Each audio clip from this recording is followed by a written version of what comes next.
The last shareholder proposal was submitted by the National Center for Public Policy Research of Washington, D.C. The proposal asks that Pfizer list the recipients of corporate contributions to third-party public policy of nonprofit organizations of 5,000 or more on Pfizer's website, along with the amount contributed and any material limitations or monitoring of the contributions. Ethan Peck is representing the National Center for Public Policy Research. Mr. Peck is presenting via a pre-recorded audio. Mr. Peck, you have 3 minutes to move the proposal forward. Please play Mr. Peck's recording.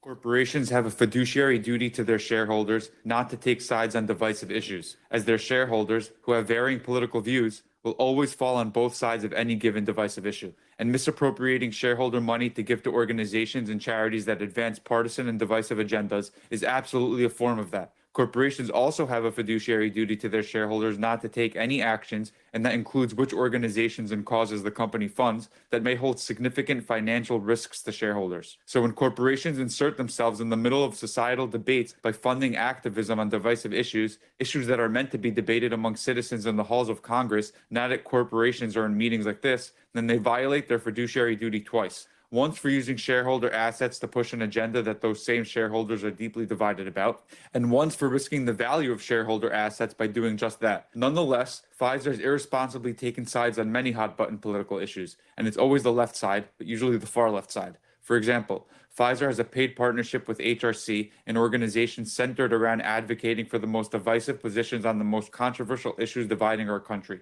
HRC openly lobbies for legislation to allow males to use women's restrooms and compete in girls' and women's sports, as well as for policies to give minors increased access to gender transition surgeries and hormone blockers. Pfizer also contributes to other organizations with similar agendas and scored a perfect 100 on HRC's Corporate Equality Index, which can only mean that Pfizer has met all of the index's criteria, which requires Pfizer to espouse and fund those exact divisive positions that HRC and others openly lobby for. But poll after poll shows that the majority of Americans, and therefore the majority of ultimate Pfizer shareholders, don't think that men should be allowed to compete in women's sports and use women's restrooms, and don't think that vulnerable minors are able to consent to such irreversible decisions. Nonetheless, Pfizer allocates assets belonging to all shareholders to fund those exact agendas that most Pfizer shareholders disagree with. This is a particularly obvious example, but Pfizer has done the same thing with organizations that take sides, and always the left side, of public disagreements on a number of issues, including sustainability and DEI.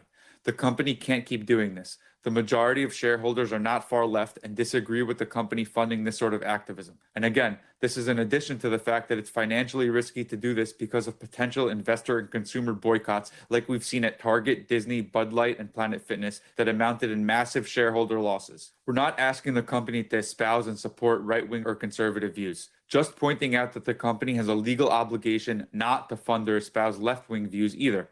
All our proposal requests is that the company publish which organizations it contributes to. First of all, because it's shareholder money, but also so that shareholders are aware of the extent to which the company is unnecessarily funding partisan agendas in violation of its fiduciary duty and taking on unnecessary financial risks, also in violation of its fiduciary duty. Providing shareholders with this transparency is the first step in getting Pfizer back to neutral.